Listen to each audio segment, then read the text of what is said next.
আমি ডক্টর ফারহানা। ৫ বছরের প্রেমের সম্পর্ক, তারপর বিয়ে এবং ১১ বছর একসাথে চলা, অতঃপর আমার হাসব্যান্ড ডক্টর রায়হানকে ডিভোর্স দিতে আজ আইনজীবী ব্যারিস্টার আজমিরি সুলতানার চেম্বারে এসেছি। ভিতরে আসতে পারি? হ্যাঁ, অবশ্যই, ভেতরে আসুন। ধন্যবাদ। আপনি? জি, আমি ডক্টর ফারহানা। ও, গতকাল রাতে তাহলে আপনিই কল দিয়েছিলেন?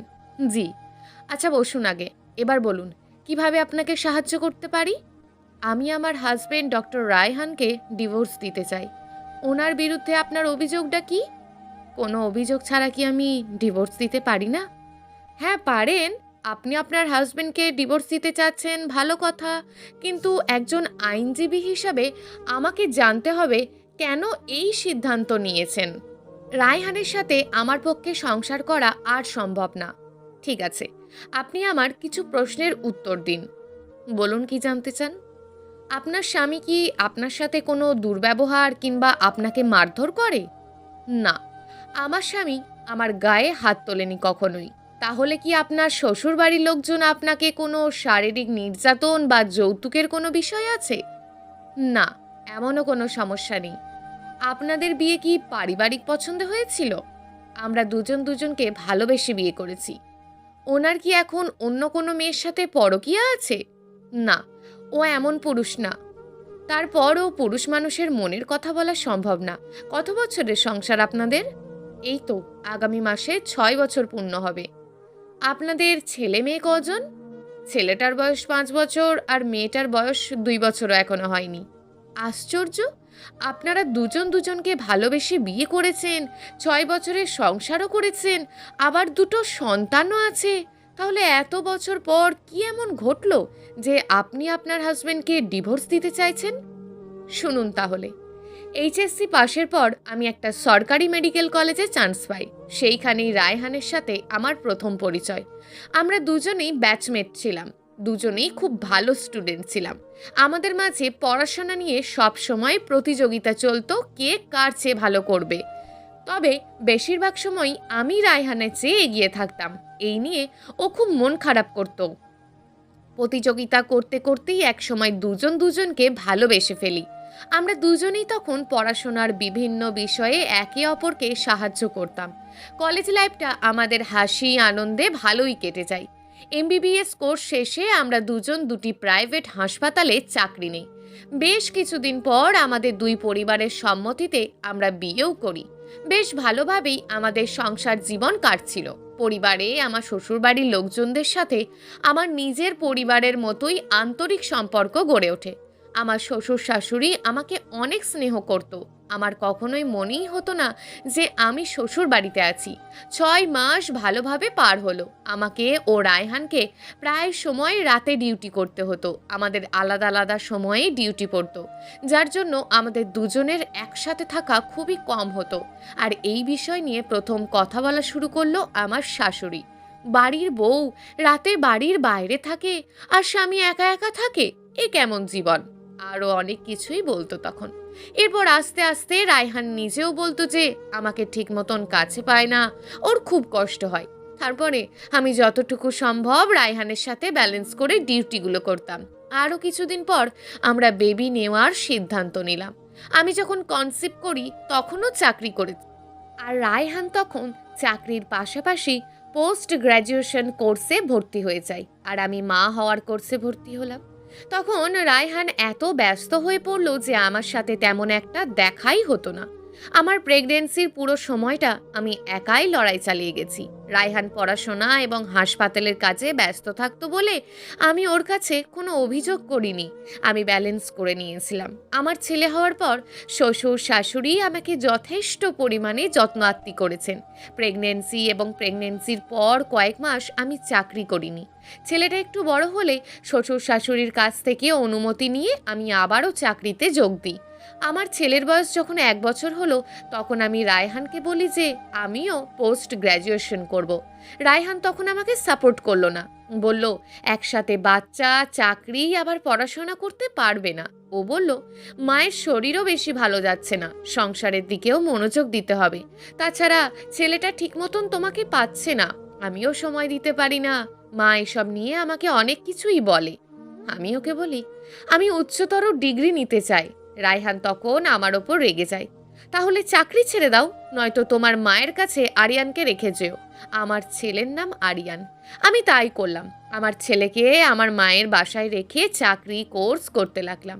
এই নিয়ে রায়হানের সাথে এবং শাশুড়ির সাথে বেশ কয়েকবার আমার কথা কাটাকাটিও হয়েছে। কিন্তু আমি আমার পড়াশোনা ও চাকরি কোনোটাই বন্ধ করিনি। এভাবেই চলে যাচ্ছিল। হঠাৎ করে একদিন শাশুড়ির হার্ট অ্যাটাক হলো। আমার উপর সংসারের সমস্ত দায়িত্ব এসে পড়লো। আমি সকালে রান্না করে বাসায় সবাইকে খাইয়ে দিয়ে হাসপাতালে শাশুড়ির সেবা করতাম। আবার আমার ডিউটিও থাকতো। ছেলেটাকে মায়ের বাসায় রেখে যেতাম। তখন রায়হান বলেছিল ওর কোর্সটা বন্ধ করে দিতে, কিন্তু আমি বললাম তুমি মাঝপথে চলে এসছো, এখন পিছিয়ে যাওয়া ঠিক হবে না। আমি সব দিক সামলে নিতে পারবো। আমি বরং কোর্সটা বন্ধ করে দিই, পরে আবার সুযোগ মতন করব। তুমি তোমার লক্ষ্য পূরণে মনোযোগ দাও। এইভাবে সংসারের দায়িত্ব পালন করতে গিয়ে আমার কোর্সটা আর করা হলো না। রায়হানের চেয়েও বেশি মেধাবী শিক্ষার্থী ছিলাম আমি। রায়হান কোর্স শেষ করে রেজাল্ট পেয়ে যেদিন মিষ্টি নিয়ে আসলো, সেদিন অনেক খুশি হয়েছিলাম। সেই সাথে নিজের জন্য আমার জন্য খারাপ লাগছিল। আবার অনেক ইচ্ছা ছিল আমি উচ্চতর ডিগ্রি নেব। যাই হোক, আমি সব কষ্ট ভুলে গিয়ে শুধু চাকরি, ছেলে আর সংসার নিয়েই জীবনে সুখী হওয়ার চেষ্টা করলাম। কিছুদিন পর আমি আবারও কনসিভ করি। আর এবার রায়হান আবারও উচ্চতর ডিগ্রি করতে আয়ারল্যান্ডে সুযোগ পেল। কিন্তু আমি প্রেগনেন্ট, শাশুড়ি মা অসুস্থ। এই অবস্থায় ও যেতে চাইল না। ও কিছুতেই দেশের বাইরে যাবে না সিদ্ধান্ত নিয়ে ফেলল। শেষে আমি অনেক বুঝিয়ে শুনিয়ে ওকে আয়ারল্যান্ড যেতে রাজি করাই। ও চলে যাওয়ার পর আমার একটা মেয়ে হয়। আমার মেয়ের নাম আরিশা। ছেলে মেয়ে লালন পালন, শ্বশুর শাশুড়ির দেখাশোনা, চাকরি করে সংসার চালানো, সব কিছু একসাথে সামলেছি। যতই সমস্যা হোক, যতই কষ্ট হোক, আমি কখনো রায়হানকে কিচ্ছু জানাইনি। আমি ওকে কোনো চিন্তা করতে দিতে চাইনি। আমি শুধু চেয়েছি ও কোর্সটা ভালোভাবে সম্পন্ন করে দেশে ফিরে আসুক। ও ভালোই ভালোই কোর্স শেষ করে দেশে ফিরেও আসে। দেশে এসে একটা বড় হাসপাতালে প্র্যাকটিস করা শুরু করে দিল। আমি তখনও এমবিবিএস সার্টিফিকেট নিয়ে ডিউটি ডাক্তার হিসাবে চাকরি করছি। এবার রায়হান আমাকে বলল এই কয়েকটা বছর তোমার উপর অনেক ধকল গেছে, এবার চাকরিটা ছেড়ে দিয়ে শুধু ছেলে মেয়েদের মানুষ করার জন্য চেষ্টা করো। আমি রায়হানকে বলি আমি আমার ডাক্তারি পেশা ছাড়তে পারবো না। আমি আরও উচ্চতর ডিগ্রি নিতে চাই। স্কুল জীবন থেকেই আমার স্বপ্ন আমি অনেক বড় একজন ডাক্তার হব। রায়হান তখন আমাকে ভালো মন্দ কিছুই বলল না। ও ওর মতন চেম্বার করছি, আমি আমার মতন করে চাকরি করছি। সেই সাথে দেশের বাইরে এমডি করার জন্য অ্যাপ্লিকেশন করতে লাগলাম। অনেক চেষ্টা করার পর এমডি করার জন্য স্কলারশিপ পেয়েও যাই। আমি আমার এত বড় সুসংবাদটা প্রথমে রায়হানকে জানাই। ভেবেছিলাম রায়হান জেনে খুশি হবে, কিন্তু না, রায়হানের মুখ কালো হয়ে গেল। রায়হান বলল ছেলে মেয়েদেরকে মানুষ কে করবে? সংসার, মা বাবা, ওনাদেরকে কে দেখাশোনা করবে? তুমি কোথাও যেতে পারবে না, আর তোমার চাকরি করারও দরকার নেই। আমি প্রতিবাদ করি, এ তুমি কি বলছো রায়হান? আমি সব কিছু ছেড়ে দেব? হ্যাঁ, তুমি সংসার আর ছেলে মেয়েদের দেখাশোনা করো। তোমার আর চাকরি বা পড়াশোনা করার প্রয়োজন নেই।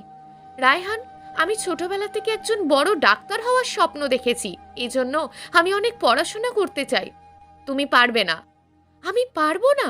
তুমি ভুলে গেছো যে তোমার চেয়ে ভালো স্টুডেন্ট আমি ছিলাম। আমি এমডি করবই। তুমি যেহেতু কোনো কথাই আমার শুনবে না, তাহলে তুমি দেশেই করো। আমার ইচ্ছে আমি দেশের বাইরে করব। না, তুমি করতে পারবে না। 100 বার করব। তুমি কিন্তু জেদ করছো ফারহানা। হ্যাঁ, আমি আমার স্বপ্ন পূরণের জন্যই জেদ করছি। রায়হানের সাথে আমার অনেক ঝগড়া হয়। ও আমাকে থাপ্পড় মারতে চেয়েছিল, কিন্তু পরে আর মারেনি। সেদিনের পর আমার আর রায়হানের মাঝে কথা বলা বন্ধ হয়ে যায়। আমি কি করব কিছুই বুঝতে পারছিলাম না। একদিকে ছেলে মেয়ে, সংসার, আর আরেকদিকে আমার ছোটবেলা থেকে লালন করার স্বপ্ন। আমি কিভাবে দুটোই কুল বাঁচাবো বুঝতে পারছিলাম না। আরও কিছুদিন পার হয়ে যায়। আমি রায়হানকে বললাম আমি কি করব? আমি তো যা বলার বলে দিয়েছি, কিন্তু আমি তো বিদেশ যেতে চাই। তাহলে একেবারে আমাকে ছেড়ে দিয়ে চলে যাও। কি বলতে চাচ্ছ তুমি? যদি তোমাকে বিদেশ যেতেই হয়, তবে আমি তোমাকে ডিভোর্স দেব। তোমার সাথে আমার আর কোনো সম্পর্ক থাকবে না। আমার সন্তানদেরও তোমার সাথে কোনো সম্পর্ক থাকবে না। তোমার সন্তান মানে? ওরা আমার সন্তান। আমি যখন এই ৬টা বছর একা একা ওদের বড় করেছি, কোথায় ছিলে তুমি? তুমি বাবা হয়ে কোন দায়িত্বটা পালন করেছো?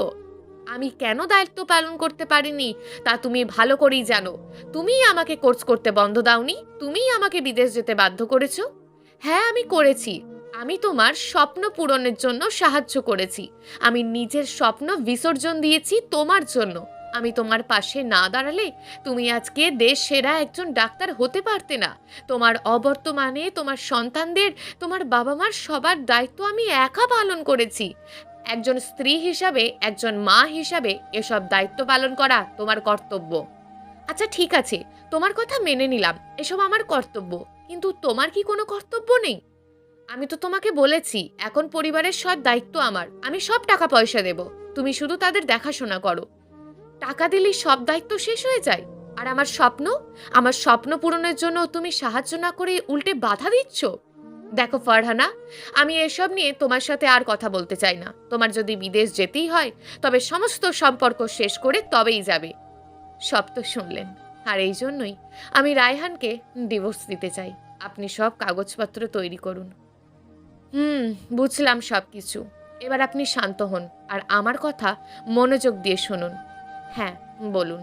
আপনি তো সিদ্ধান্ত নিয়েছেন যেভাবেই হোক বিদেশ যাবেন। হ্যাঁ, আপনি এক কাজ করুন, আপনি আপনার মেয়েকে আপনার মায়ের কাছে রেখে বিদেশ চলে যান। আর আমার ছেলে, আমি কিছুতেই আরিয়ানকে ওর হাতে তুলে দিতে চাই না। আপনাদের তো ডিভোর্স হবে না। মানে মানে আমি আপনাদের ডিভোর্স করাবো না। কি বলতে চাইছেন আপনি? আর কি করতে চাইছেন? আমি বলতে চাচ্ছি, আপনি আপনার হাজবেন্ডকে ডিভোর্স না দিয়ে ওনাকে না জানিয়ে বিদেশ চলে যাবেন। এতে করে তো পরিস্থিতি আরও খারাপ হবে। দেখুন, আপনাদের প্রায় 11 বছরের সম্পর্ক। তাতে কি? সম্পর্ক এত ঠুনকো নয় যে এত সহজে ভেঙে যাবে। আপনার কথা শুনে আমার মনে হয় আপনারা দুজন দুজনকে অনেক ভালোবাসেন। যা বলছেন আর যা করতে চাইছেন সব কিছুর আগ থেকেই কিন্তু চাইলেই একটা সম্পর্ক ভেঙে ফেলা যায়, কিন্তু একবার ভেঙে গেলে সেই সম্পর্ক কিন্তু আর জোড়া লাগানো যায় না। তাই আমি যা বলি তাই করুন। ঠিক আছে, বলুন। আপনি আমার আইনজীবী, আপনি যেভাবে বলবেন সেভাবেই হবে। আপনি আপনার ছেলেকে আপনার শ্বশুর বাড়িতে আর আপনার মেয়েকে আপনার মায়ের কাছে রেখে আমেরিকা চলে যাবেন। আর যাওয়ার আগে আপনি আপনার হাজবেন্ডকে শুধু একটা চিঠি লিখে যাবেন। শুধু একটা চিঠি? হ্যাঁ, শুধু একটা চিঠি। আর চিঠিতে কি লিখবেন, কিভাবে লিখবেন সেটার বিষয়ে আমি আপনাকে সাহায্য করব। তারপর কি করতে হবে সবকিছু আমি বুঝিয়ে বলছি। ব্যারিস্টার আজমিরি সুলতানা আমাকে কিভাবে চিঠি লিখতে হবে তা বুঝিয়ে বললেন। আজমিরি সুলতানার পরামর্শ আমার পছন্দ হলো। এখন আপনি আপনার ফ্লাইট কনফার্ম করতে পারেন। আপনি যাওয়ার জন্য প্রস্তুতি নিন। আমাদের প্ল্যানিং যদি সফল না হয় অথবা পরিস্থিতি আরও খারাপের দিকে যায়, তাহলে আপনারা পরবর্তীতে না হয় আলাদা হয়ে গেলেন। ঠিক আছে, আপনি যেভাবে বলবেন সেভাবেই হবে। আমি তাহলে আজকে আসি। আমি ব্যারিস্টার আজমিরি সুলতানার চেম্বার থেকে বের হয়ে জরুরি কিছু কেনাকাটা সেরে নিলাম, প্রয়োজনীয় কাগজপত্র গুছিয়ে নিলাম, আর সব কিছু করেছি রায়হানকে না জানিয়ে। এখনও রায়হান আর আমার মাঝে কথাবার্তা হয়নি। আগামী 27 তারিখে আমার ফ্লাইট। আমি মাকে সব কিছু খুলে বললাম। মা প্রথমে আমার সিদ্ধান্তে সাপোর্ট করলো না, কিন্তু ভালোভাবে বুঝিয়ে বলার পর আমার পাশে থাকবে বলে আশ্বস্ত করলো। আমি চিঠিটা লিখে ড্রয়ারে রেখে দিলাম। আরিয়ান রাতে ওর চাচুর সাথেই থাকে। ওকে নিয়ে আমি তেমন কোনো চিন্তা হয় না। একটু কষ্ট হবে প্রথম প্রথম, কিন্তু ও আমাকে ছাড়া থাকতে পারবে। এখনো আরিয়ান কিছুই জানে না। আগামীকাল আমার ফ্লাইট, তাই আমি আরিয়ান ও আরিশাকে নিয়ে মায়ের বাসায় চলে এলাম। আমি আরিয়ানকে বুঝিয়ে বললাম যেন বাবার কথা শুনে চলে। আর ওই বাড়িতে ওর দাদা, দাদু, চাচু সবাই আছে। সবাই ওকে চোখে চোখে রাখবে, আর মা আরিশাকে দেখে রাখবেন। আজকে আমার ফ্লাইট, নির্দিষ্ট সময়ে ফ্লাইট হলো, আর আমি দীর্ঘ পথ অতিক্রম করে আমেরিকা এসে পৌঁছালাম। আমি রায়হানকে কল দিলাম। হ্যালো, রায়হান? হ্যাঁ, কে বলছেন আপনি? আমার গলা চিনতে পারছো না? খুব চেনা লাগছে, কিন্তু কিন্তু নাম্বারটা আমেরিকার, তাই তো? হ্যাঁ, আমি আমেরিকায় আছি। মানে মানে আমি আজকেই আমেরিকাতে পৌঁছেছি। আমি এমডি করতে আমেরিকায় আসবো, তোমাকে বলেছিলাম তো। আর আমার ছেলে মেয়েরা কোথায়? সব কিছু বলছি একে একে। তোমার সাথে আমার আর কোনো কথা নেই। তুমি বলো আমার ছেলে মেয়ে কোথায়? আরিয়ান ও আরিশা আমাদের বাসায় আছে, আর তোমার ড্রয়ারে একটা চিঠি আছে। রায়হান সাথে সাথেই কলটা কেটে দিল। রায়হান চিঠির কথাটা শুনলো কিনা কে জানে। আমি আর রায়হানকে কল দিলাম না। খুব কান্না পাচ্ছে আমার। আমার সবচেয়ে আপনজন, আমার ভালোবাসার মানুষটির সাথে আমার মনোমালিন্য হয়েছে। আমার দুটি নয়নের মণিকে ছেড়ে আসার কষ্ট। এই সুদূর আমেরিকায় আমি একা, বড্ড বেশি একা। আমি কাঁদছি, হাউমাউ করে কাঁদছি। বালিশে মুখ গুজে কত সময় যে কেঁদেছি বলতে পারবো না। আমার চোখের নোনা জল মুছে দেওয়ার মতন কেউ নেই এই দূর প্রবাসে। একটা সময় কান্না থামিয়ে আমি উঠে দাঁড়ালাম। চোখের অশ্রু মুছে নিজেই নিজেকে বললাম, ফারহানা, তোকে কাঁদলে তো হবে না। তুই তো সবকিছু জেনে বুঝেই এই সংগ্রামী জীবন বেছে নিয়েছিস। তুই তো হাজার হাজার নারীর প্রতিবাদীর উদাহরণ। তোকে যেন আর কাঁদতে না দেখি। তোকে অনেক শক্ত হতে হবে। তোর একটাই উদ্দেশ্য, স্বপ্ন পূরণ, এবং স্বপ্ন পূরণই। আজকের পর থেকে তুই অন্য কোনো কিছুর দিকে মনোযোগ দিবি না। হ্যাঁ, আজ থেকে আমার একটাই লক্ষ্য, আমার ঝিমিয়ে পড়া অস্তিত্বটাকে আবারও জাগ্রত করা। আমি নিভে যেতে পারি না। আমি নিজেকে অনুপ্রাণিত ও সান্ত্বনা দিয়ে ঘুমিয়ে পড়লাম। মা, আরিয়ান আরিশা কেমন আছে? আরিশা খুব কান্নাকাটি করছে, তাই না? ওরা খুব ভালো আছে। না না, একদমই কান্নাকাটি করেনি। সত্যি বলছো মা? হ্যাঁ রে, সত্যি বলছি। ওরা এখন কি করছে মা? ওরা ওর বাবাকে জড়িয়ে ধরে ঘুমাচ্ছে। কি বলছো মা তুমি? আমি তো কিছুই বুঝতে পারছি না। রায়হান গতকাল রাতেই গাড়ি নিয়ে আমাদের বাড়ি চলে আসে। তারপর নিজে হাতে আরিয়ান আর আরিশাকে খাইয়েছে। ওদের নিয়ে তারপর তো রুমে ঘুমিয়ে পড়েছে। রায়হান কিছু বলেনি? কোনো রাগ দেখায়নি? না রে মা, জামাই বাবাজি তো আগের মতোই আমাদের সাথে কথা বললো। আমি আর তোর বাবাও তো অবাক। ও মাই গড, 20টা মিসড কল! নিশ্চয়ই মা। হ্যালো মা, কতগুলো কল দিলাম, কোথায় ছিলি? মা, কখন যে ঘুমিয়ে পড়েছিলাম, মোবাইলটা সাইলেন্ট ছিল। আচ্ছা, এতগুলো কল কেন? কি বলবো বলতো, তুই কি বিপদে ফেলে গেলি আমাদের। গতকাল রাতে জামাই আমাদেরকে কল দিয়ে অকথ্য ভাষায় গালিগালাজ করেছে। আমার তো বিশ্বাস হচ্ছিল না। এটা কি সেই রায়হান? তার মানে আমি এতক্ষণ ধরে স্বপ্ন দেখছিলাম? রায়হান কি তবে চিঠিটা পড়েনি? নাকি চিঠিটার কথা ও শুনতেই পায়নি? এর আগেই লাইন কেটে দিয়েছিল? নাকি চিঠিটা পড়ে ওর কোনো পরিবর্তন হয়নি? তাহলে তো... কি বলছিস ফিস ফিস করে? কিছু না মা, তুমি ধৈর্য ধরো, দেখো কি হয়। আজকে ওরা আসবে আরিয়ান আর আরিশাকে নিতে। আমার তো খুব ভয় করছে ওরা বাসায় এসে যদি আরো ঝামেলা করে। তুমি চিন্তা করো না, আমি ব্যারিস্টার আজমিনী সুলতানাকে সবকিছু জানাচ্ছি। তাই কর। আমি রাখলাম মা।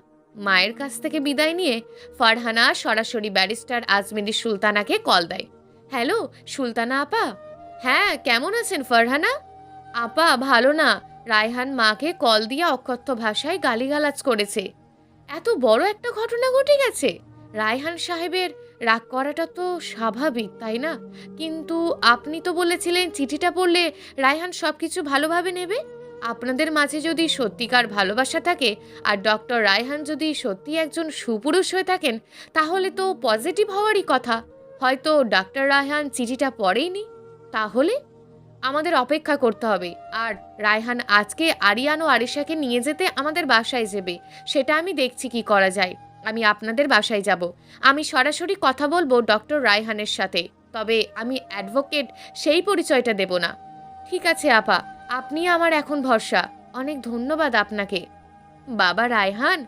হ্যাঁ মা, বলো। গতকাল রাতে কার সাথে এমন অভদ্র ভাষায় কথা বলছিলি? ফারহানার মায়ের সাথে। ফারহানা আমেরিকা চলে গেছে। কি? কি বলছিস তুই? হ্যাঁ মা, আমি সত্যি বলছি। ও গতকাল আমেরিকায় পৌঁছে আমায় কল দিয়েছিল। তাই ওর মাকে কল দিয়ে খারাপ ব্যবহার করেছি। তুই বেয়ানের সাথে কেন খারাপ ব্যবহার করতে গেলি? করব না কেন? ওনারাই তো সব জেনে বুঝে ফারহানাকে সাপোর্ট করেছে। নয়তো ফারহানা এভাবে চলে যাওয়ার সাহস পায়। কিন্তু ফারহানা তোকে আগে বলেনি? হঠাৎ করে কেন চলে যাবে? ফারহানা তো এমন মেয়ে ছিল না। নিশ্চয়ই তোর সাথে কোনো ঝামেলা হয়েছে। আমাকে বলেছিল ও আমেরিকায় স্কলারশিপ পেয়েছে, আমি ওকে যেতে নিষেধ করি। কিন্তু ও জেদ করে আমেরিকা যাবেই। কিন্তু তখন আমি ওকে বলি যদি যেতেই হয় যেন আমাকে ডিভোর্স দিয়ে তারপর যায়। আমার নাতি নাতনিরা এখন কোথায়? ওরা আছে ওই বাসাতেই। আমি যাব একটু পর ওদের নিয়ে আসতে। আমিও যাব তোর সাথে। কেমন মেয়ে রে বাবা, কাউকে কিছু না বলে আমেরিকা চলে গেল। মা, আমি ওকে ডিভোর্স দেব। কি বলছিস তুই? হ্যাঁ, আমি ঠিকই বলছি। আমি এমন অবাধ্য বেয়াদব মেয়ে মানুষের সাথে আর সংসার করতে পারবো না। এসব নিয়ে পরে ঠান্ডা মাথায় আলোচনা করা যাবে। আগে চল আরিয়ান আর আরিশাকে নিয়ে আসি। ঠিক আছে, তুমি রেডি হও, আমি একটু হাসপাতাল থেকে ঘুরে আসছি, কিছু মুমূর্ষু রোগী আছে। ঠিক আছে, তাড়াতাড়ি আসিস। দুপুরের পর।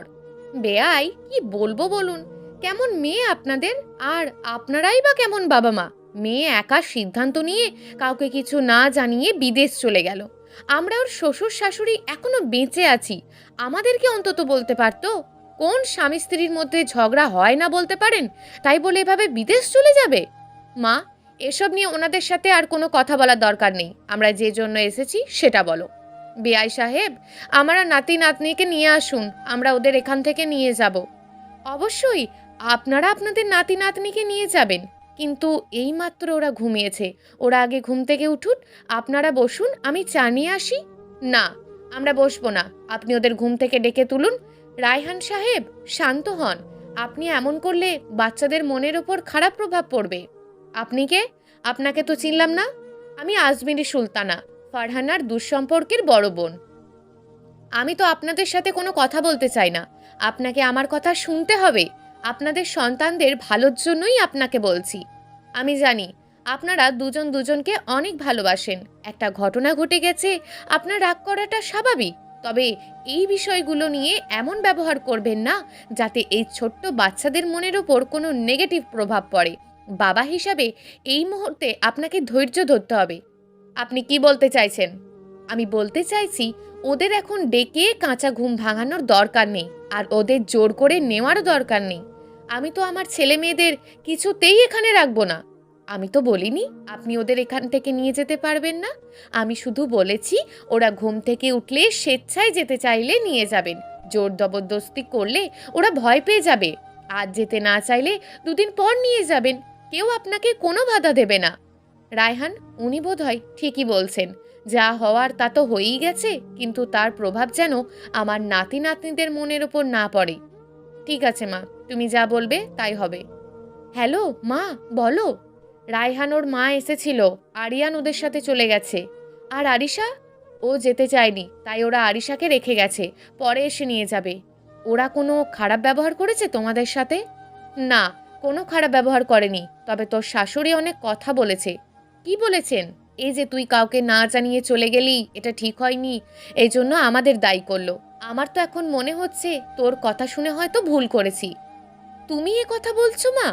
হ্যাঁ বলছি, কারণ তুই একটা মেয়ে, তাছাড়া তুই এখন একা না, তোর দুটি সন্তান রয়েছে। মা, আমি তো তোমাকে বলেছি আমার স্বপ্ন পূরণের জন্য আমার আর কোনো উপায় ছিল না। তোর শ্বশুরবাড়ির লোকজন যখন জানতে পারবে বিষয়টা, ওনারা কিভাবে নেবে ভেবেছিলি? বেআই বেয়ান আমাদের কাছে জানতে চাইলে আমরা তখন কি উত্তর দেব?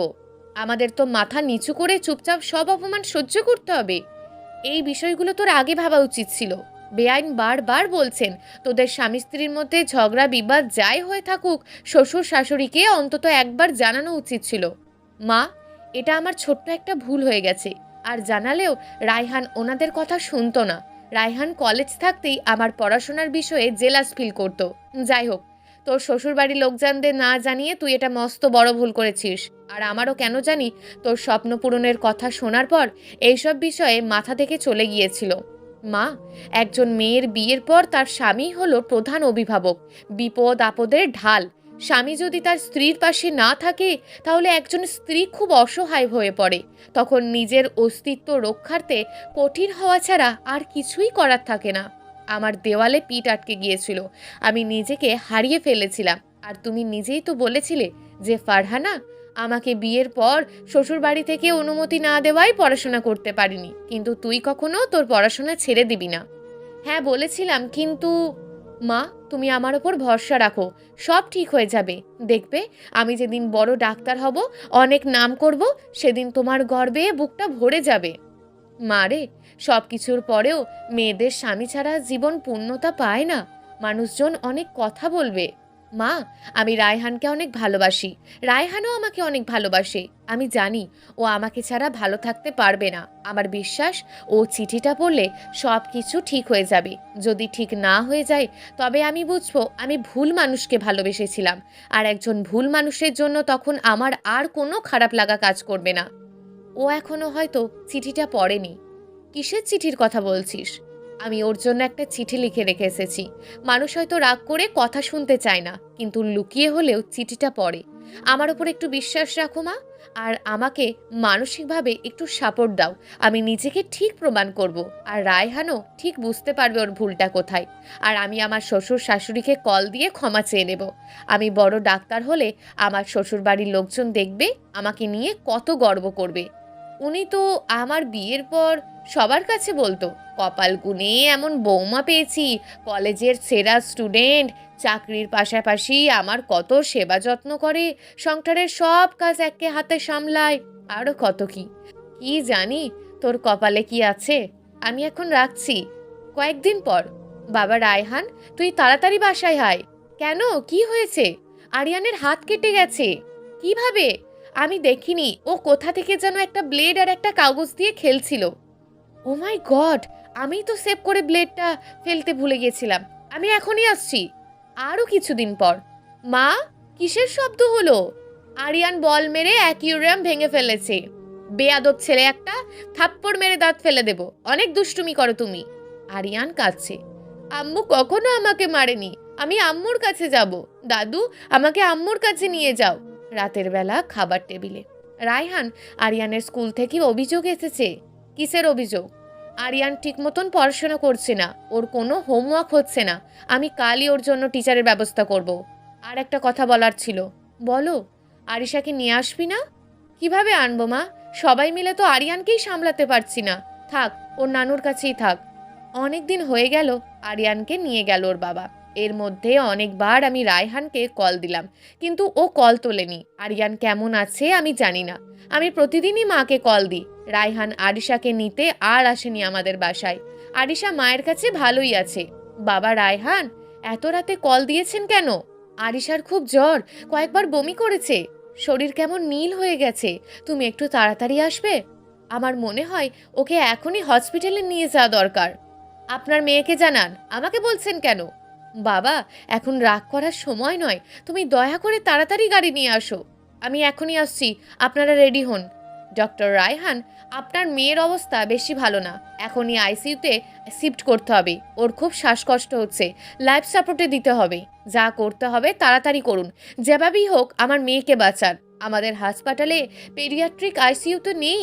তাহলে আপনি যত তাড়াতাড়ি সম্ভব একটা পেডিয়াট্রিক আইসিইউতে নেওয়ার ব্যবস্থা করুন। 4 দিন পর। আরিশা এখন সম্পূর্ণ সুস্থ আছে। ওকে এখন বাসায় নিয়ে যেতে পারবেন। অনেক অনেক ধন্যবাদ আপনাকে মাসুম ভাই। সঠিক সময় নিয়ে আসায় মেয়েটিকে একটু সাবধানে রাখবেন। ঠিক আছে মাসুম ভাই। মা, আরিশা এখন থেকে আমাদের বাসায় থাকবে। ঠিক আছে বাবা, তোমার মেয়ে, তোমার যা ভালো মনে হয়। কিন্তু একবার ফারহানাকে জানাই। সে আপনার মেয়ে, আপনি যা ইচ্ছে তাই করুন। আমি আমার মেয়েকে নিয়ে চলে যাচ্ছি। ওর জন্যই আজকে আমার মেয়ে মরতে বসেছিল। ওকে আমি কোনো দিন ক্ষমা করব না। হ্যালো ফারহানা। হ্যাঁ মা। আরিশা এখন কেমন আছে? ও এখন সম্পূর্ণ সুস্থ হয়ে উঠেছে, ডাক্তার রিলিজ করে দিয়েছে। যাক, জামাই বাবাজি আরিশাকে নিয়ে যেতে চায়। নিয়ে যাক, তুমি কিছু বলো না ওকে। ঠিক আছে, বলবো না। বাসায় ফেরার পর। মা, আমি ফারহানাকে ডিভোর্স দিয়ে দেব। আমি ব্যারিস্টার রফিকুল ইসলামের সাথে কথা বলেছি। এটা কি ঠিক হবে? ঠিক বেঠিক বুঝি না। আমি চাই না ওর সাথে সম্পর্ক টিকিয়ে রাখতে। আর আর একটু ভেবেচিন্তে দেখ। আর ভাবার কিছু নেই। ওইটা কিসের কাগজ পড়ে আছে? দেখি দাও তো। চিঠি? ফারহানার লেখা চিঠি? কবে লিখেছে? কি লেখা আছে পড় তো। দাঁড়াও, এটা শুধু আমার জন্য লেখা। মনে হচ্ছে যাওয়ার আগে লিখে গেছে। মা, আমি রুমে যাচ্ছি। রায়হান রুমে গিয়ে চিঠিটা পড়ার 2 ঘন্টা পর। আরিয়ান, আরিশা, চলো আমরা আজকে বাহিরে বেড়াতে যাব। ওয়াও, কি মজা কি মজা, আমরা বেড়াতে যাব। মা, তুমি যাবে আমাদের সাথে? না, তোরাই যা, আমার পায়ে ব্যথা। তাহলে চলো তোমাকে ডাক্তারের কাছে নিয়ে যাই। না, আজকে তোরা ঘুরতে যেতে চাচ্ছিস সেটাই কর, বাচ্চা দুটোর ভালো লাগবে। তাহলে কাল তোমাকে নিয়ে যাব। ঠিক আছে। আব্বু, আমরা কোথায় যাব? আমরা আগে ঘুরবো, তারপর রেস্টুরেন্টে খেতে যাব। তারপর? তারপর কি করব সেটা তো এখন বলা যাবে না। বলো না আব্বু, বলো না। দাদু, আব্বুকে বলো না বলতে। না, বলবো না। বলো না আব্বু। তোদের এমন হাসি খুশি দেখে মনটা ভালো হয়ে গেল। অনেকদিন পর আবার তোদের সবার মুখে হাসি ফুটে উঠল। মা, এখন থেকে আমরা সব সময় হাসি আনন্দেই থাকবো, তাই যেন হয়। মা, আমরা বের হলাম, সাবধানে যাস বাবা। আব্বু, আমি খেতে পারছি না, দাও, তোমাকে খাইয়ে দিচ্ছি। আরিশা, তুমি কি খাবে মামনি? চিপস খাবো। না মামনি, এখানে তো চিপস নেই, আসো আমার কোলে, আমি তোমাকে স্যুপ খাইয়ে দিচ্ছি। আমি স্যুপ খাবো না, আমি চিপসই খাবো, আমি চিপসই খাবো। না মামনি, এমন করে না। আচ্ছা, আমরা এখান থেকে বের হয়ে তোমাকে এত এত চিপস কিনে দেবো। আব্বু, আমাকেও আইসক্রিম কিনে দিতে হবে কিন্তু। ঠিক আছে বাবা, তোমাকেও কিনে দেব। এবার তাড়াতাড়ি খাও তো। বলো তো এবার আমরা কোথায় যাব? জানি না, এবার আমরা তোমার নানুদের বাসায় বেড়াতে যাব। কি মজা, কি মজা। আব্বু কত ভালো। আব্বু, আমি আম্মুর সাথে কথা বলবো, ভিডিও কল দাও। বাবা, তোমার নানুর বাসায় গিয়ে তারপর দেব, ঠিক আছে? আচ্ছা, ওয়েটার, আমাকে এই খাবারগুলো পার্সেল করে দিন তো। ঠিক আছে স্যার। আরে বাবা, রায়হান তুমি? সাথে আমার নানু ভাইরাও আছে দেখছি। জি মা, ভালো আছেন? হ্যাঁ বাবা, আমরা ভালো আছি। তোমরা সবাই ভালো আছো তো? মা, এগুলো নিন। এগুলো কি? আপনার জন্য আর বাবার জন্য কিছু খাবার নিয়ে এলাম। এসব আবার আনতে গেলে কেন? মা, আজকে রাতে আমরা আপনাদের বাসায় থাকবো। আমাদের বাসায়? কোনো আপত্তি নেই তো মা? কি বলছো বাবা, আপত্তি থাকবে কেন? এটা তো তোমারও বাসাও। যখন ইচ্ছে আসবে, যখন ইচ্ছে থাকবে, যখন ইচ্ছে যাবে। মা, বাবাকে ডাক দিন, ফারহানাকে ভিডিও কল দেব। ঠিক আছে বাবা, আমি এখনই ডাকছি। এই কই গেলে? জামাই বাবা আসছে, এদিকে আসো না। আরে, জামাই বাবা দেখছি, কেমন আছো? ভালো বাবা, আপনি ভালো আছেন? এই বয়সে আর ভালো থাকা, কোমরে খুব ব্যথা, মায়ের পায়েও ব্যথা হয়েছে, কাল ডাক্তারের কাছে নিয়ে যাব। আপনিও চলুন না আমাদের সাথে। আমি যাব? হ্যাঁ। কি গো, তুমি কি বলো? এখানে আবার আমার বলার কি আছে? জামাই যখন বলছে তুমি যাও না, ভালোই তো হবে। তুমি না যাওয়ার জন্য মানুষ পাচ্ছিলে না? ঠিক আছে বাবা। বাবা আরিয়ান, নাও তোমার মায়ের সাথে কথা বলো। আম্মু, তুমি কেমন আছো? ফারহানা বলল, আমি ভালো আছি। আম্মু, তুমি কোথায়? আমি বাবা অনেক দূরে। আমিও যাব তোমার কাছে। এখানে বাবা আমি একা, তুমি ওখানেই থাকো। ওখানে কত মানুষ, তুমি কবে আসবে? খুব তাড়াতাড়ি চলে আসবো বাবা। আমার তোমার জন্য খুব খারাপ লাগে। আমারও খুব খারাপ লাগে তোমাদের জন্য, আমি একা হাত দিয়ে খেতে পারি না। বাবা, তুমি তো বড় হয়ে গেছো, তোমাকে একা নিজের হাতে খাওয়া শিখতে হবে। তোমাকে যে আরিশাকে দেখে রাখতে হবে, তুমি তো ছেলে মানুষ, তোমার এখন কত দায়িত্ব পালন করতে হবে। আচ্ছা আম্মু, আমি সব করব। নাও, আরিশার সাথে কথা বলো। আম্মু, তুমি কোথায়? আমি তোমার কাছে যাব, আমি তোমার সাথে ঘুমাবো। এই তো মা, আমি বাসায় ফিরে তোমাকে বুকে নিয়ে ঘুমাবো। এখন কয়েকটা দিন তোমার দাদুর সাথে ঘুমাও। মা, ফারহানা কেমন আছিস? ভালো আছি মা। তুমি বুঝি রায়হানদের বাসায় গিয়েছো? না রে মা, রায়হান বাবাজি ওদের নিয়ে আমাদের বাসায় এসেছে, আজকে আমাদের বাসায় থাকবে। ও, তাই বুঝি? হ্যাঁ, তুই কথা বল না রায়হানের সাথে। না মা, আমি ফারহানার সাথে কথা বলবো না, আপনারা বলুন, আমি একটু ছাদে যাচ্ছি। রায়হান তোর সাথে কথা বলতে চাচ্ছে না। ঠিক আছে মা, আমি ওর সাথে কথা বলবো না, রাখছি মা, আমার ক্লাস আছে। আমি কলটা কেটে দিলাম। রায়হান হঠাৎ করে সবাইকে নিয়ে আমাদের বাসায়? তাহলে কি রায়হান চিঠিটা পড়েছে আর এজন্যই পরিবর্তন? তার মানে রায়হান ওর ভুল বুঝতে পেরেছে। কিন্তু তাহলে আমার সাথে কথা বলল না কেন? অভিমান নাকি ইগো? ঠিক আছে, যতদিন ও নিজে থেকে কথা বলতে চাইবে না, আমিও ততদিন কথা বলবো না। অনেক দিন পর মায়ের সাথে আমার প্রতিদিনই কথা হয়, আজকেও কথা হলো। রায়হান নাকি এখন চেম্বারে কম সময় দেয়। আগে 3টে হাসপাতালে ডিউটি করত, এখন একটা ছেড়ে দিয়েছে, আর একটাই অন কলে যায়। বিকেলবেলা চেম্বার করে না, বিকেলটা আরিশা আর আরিয়ানকে নিয়ে বাইরে ঘুরতে বের হয়। আরিয়ানের জন্য একটা টিচার রেখে দিয়েছে, নিজেও আরিয়ানের পড়াশোনার প্রতি নজর রাখছে।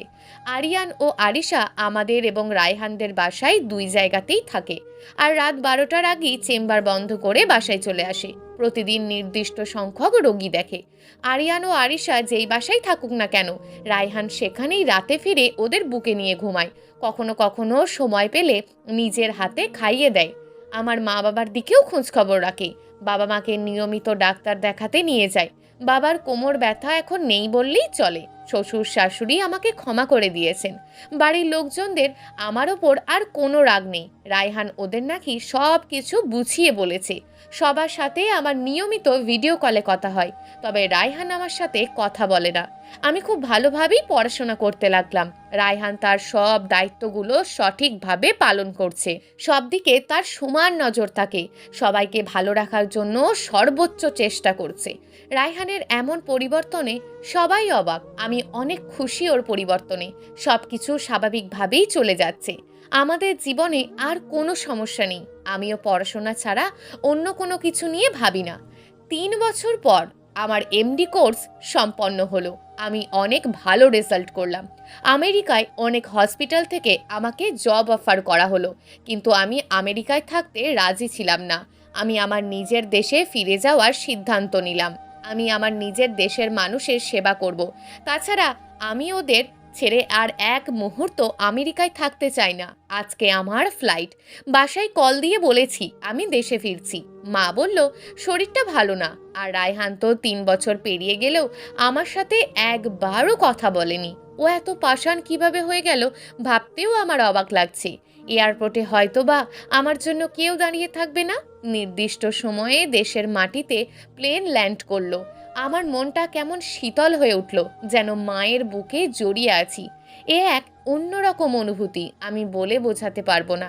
আমি প্লেন থেকে নেমে সব কিছু সম্পন্ন করে এয়ারপোর্টের বাইরে বেরিয়ে আসলাম।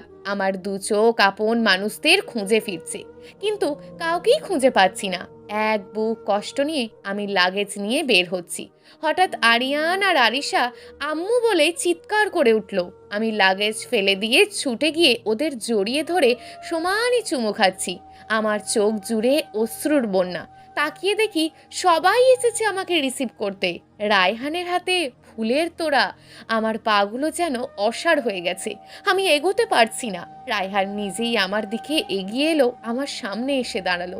দুজন দুজনের দিকে অপলক দৃষ্টিতে তাকিয়ে আছি। অনেক কথা জমে আছে।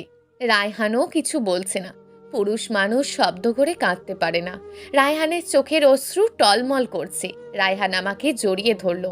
আমি হাউমাউ করে কেঁদে ফেলি। আমি গত 3 বছর একদিনও কাঁদিনি। আজকে আমার 3 বছরের জমানো চোখের পানি সব যেন বেরিয়ে যাচ্ছে।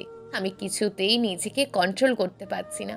মনে মনে খুব সংকল্প করছিলাম রায়হানের সামনে অনেক শক্ত আচরণ করব, কিন্তু পারছি না। তুমি কাঁদো ফারহানা, চোখের নোনা জলে তোমার সকল কষ্ট ধুয়ে মুছে সাফ হয়ে যাক।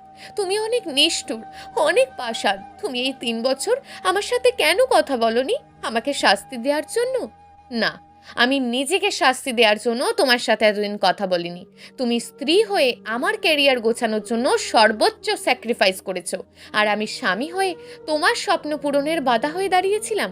তাই আমি নিজেকে শাস্তি দিয়েছি। তোমার কথা মনে করে আমার অনেক কষ্ট হয়েছে, কিন্তু কথা বলিনি। আমি যে তোমার কাছে অপরাধী, কিন্তু এতদিন ধরে আমি তোমার জন্য আমার সকল ভালোবাসা হৃদয়ে জমিয়ে রেখেছি।